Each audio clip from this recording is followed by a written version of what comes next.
Hey guys, just want to make a quick video about what I'm running in my water box 10 gallon, as I've received a ton of questions about what I'm running and how much everything costs. This does apply to the water box 20 and most other nano tanks, as all the equipment here does have the bandwidth to run on a slightly larger tank. That would be except for the return pump. Rule of thumb is you want to have 10 times return volume. This one, I'll get into it, is about would be 15x on this tank and would be too small for a 20 gallon. So I'll get into it. Just a disclaimer, I did go a little high end on the equipment on here. That's just the kind of hobbyist I am. Whenever I start something, I love, kind of getting the mid to high grade kind of stuff. When I run through this stuff, just know that you can go on the cheap brand on this stuff. You do not have to buy the same equipment that I did. And the prices for this are current prices. I did find some coupon codes when I was buying. There were some Black Friday deals, but if you do look around, you may find better prices. But I did do a quick search, and this was kind of the best price I did find. If you want, I did leave all the items that I'm using in the description if you want an easy to look through guide to see if you're trying to build out something very similar to me. So I'll start with the tank first. It is a water box 10 gallon. I know they did have a little bit of a price hike, so they are $130. What that gets you is a tank, a return pump, some filter media, and all the included plumbing that you do need. From there, I went with a Prime Aqua Illumination Prime HD. That's $209. From there, I did go for the Prime Flex mount. I'll go ahead and show that after I run through this list. That was $30. For the wave maker, I originally went with the Innovative Marine wave maker, but I saw that the lowest setting wasn't slow enough. It was blowing everything around, so I did go with the Nero 5. Those are currently $200.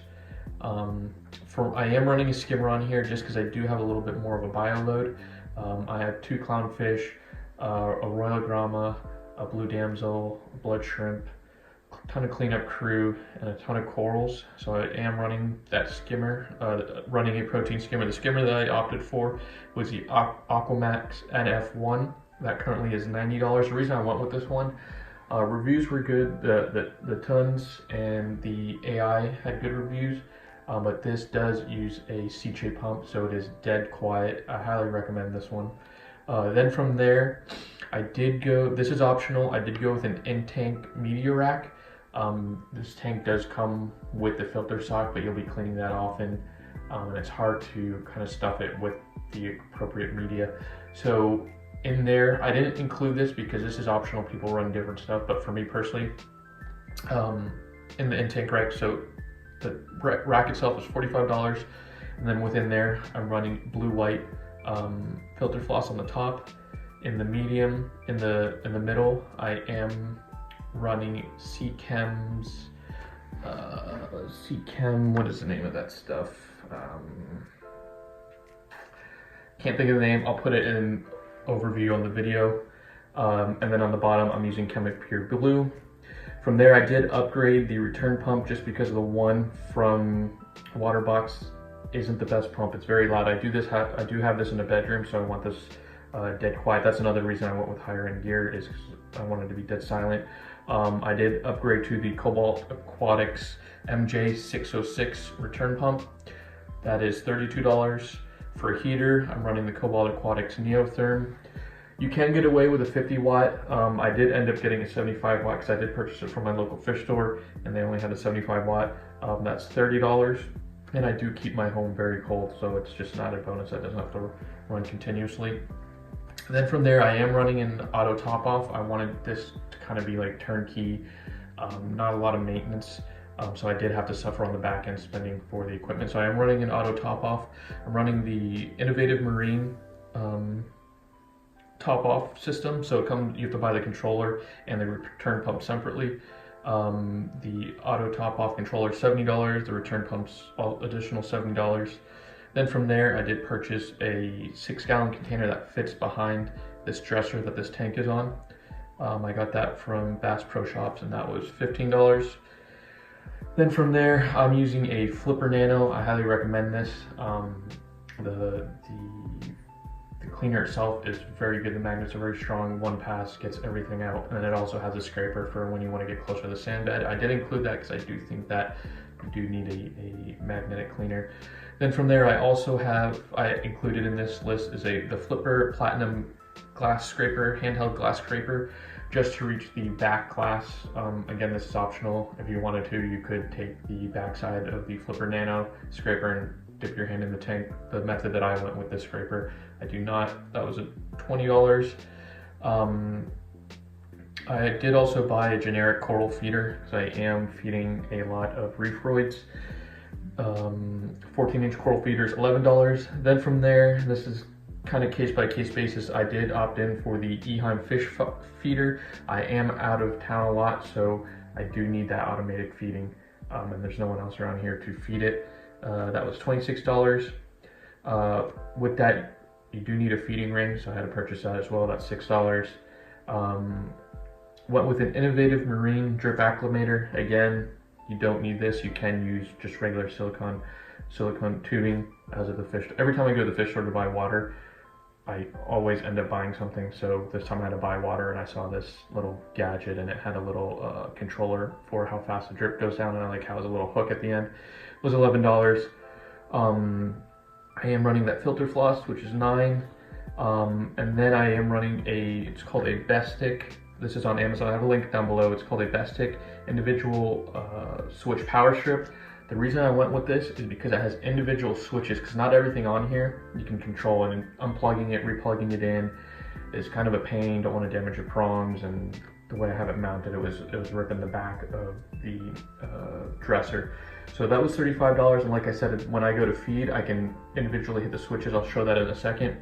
So I can turn off the return pump, the wave maker, and the protein skimmer, and anything else that you want to turn off. So for a grand total, for a 10, it's gonna seem kind of crazy, for a grand total for a 10-gallon nano tank, my total came out to $1,054. There are little bits and pieces here. I had to buy some tubing and everything like that. I didn't account for that. So that's just for getting the tank up and running. Then from there, depending which route you want to go, LPS, SPS, livestock, sand or no sand, what kind of rock you want to choose, what kind of salt and everything, you're gonna have to include that into that. And I'd probably say I got probably another, $500–600 just in livestock and salts and everything like that. But on top of that, even bigger thing that I didn't include on this, because I like to test for everything. I know some new reefers are only testing for salinity and ammonia, but the test kits are kind of pricey. I am running the Hanna Instruments. I'll make another video on that, but you don't have to go that route. You can go with the cheaper API. Just do some research. I know people are saying they're not the most accurate. My opinion, if you're tight on budget, the top things that I'd spend money on are the test kits, because without the test kits you won't be able to maintain your water quality, and the light. I would go with the AI Prime. I was running a cheaper Aqueon light, was not good at all. The wattage was barely able to light the tank and allow the corals to grow. So those would be the two things I'd recommend kind of splurging on, would be the test kits and a light. And the AI Prime is more than sufficient for the 20-gallon. So I'll just give you a little walkthrough of what I'm running on here. So there's my skimmer right there. AI Prime. I know someone asked me about mounting an AI Prime with a skimmer. You can't do it on the middle chamber as there's very little room back here. And you can see the clip on this is pretty thick. So I am running it on the last chamber, and I kind of have it diagonal. I think it kind of looks decent. Then from here, here's the Aquamax skimmer. It is turned off because I just cleaned it. It does have a weird frequency where it does mess with the audio. Then from there, I have the Innovative Marine, the sensors for the auto top off, the low and the high. Here I have the tank mounted on the first chamber. And then here is the ATO reservoir. It's 6 gallons, got it from Bass Pro. I keep it behind here. Fits perfectly. That lasts me pretty much a month and a half.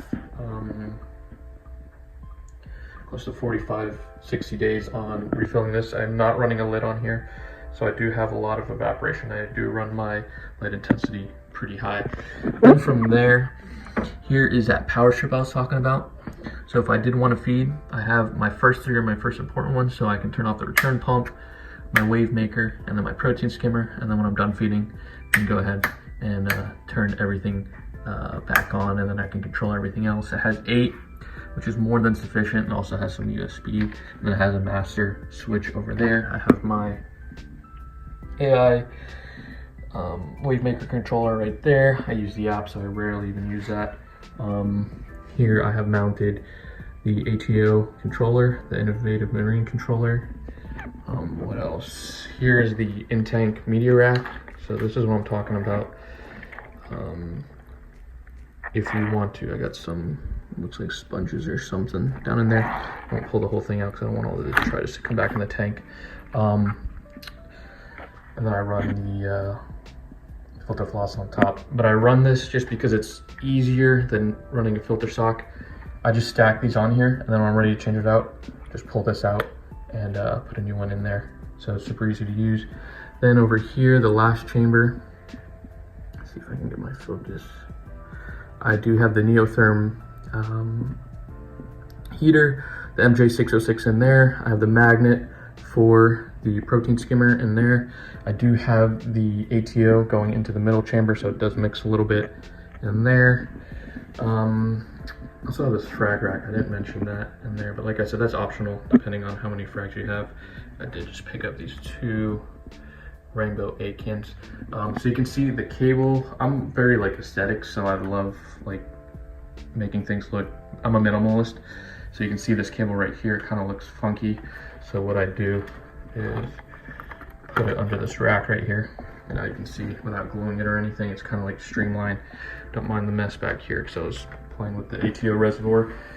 But that's pretty much it. I have the Flipper Nano there, keep it over there. But yeah, that's what you're looking at if you want to go on, you know, kind of the mid-tier high-end on gear for your tank. If you guys have any other questions, just let me know. I am starting with everything going on. I was supposed to be purchasing a home. And I was gonna set up I just got the 60.2. I was gonna set this up, but it looks like that's gonna be put on hold, and I'm home all day, so I want something to do. So I'm just gonna set this up in here and then move it once I move in the new home. But I'm already feeling it on my wallet, buying all the stuff for this, as you can see. But I'm super excited to get this build going. But yeah, that's pretty much it. If you guys have any other questions on, you know, setting up a Nano or the Waterbox 10 or 20 specifically, just let me know. And like I said, if you're interested in building something similar, links are in the description. Will help out the channel. Until next time, guys. Appreciate it.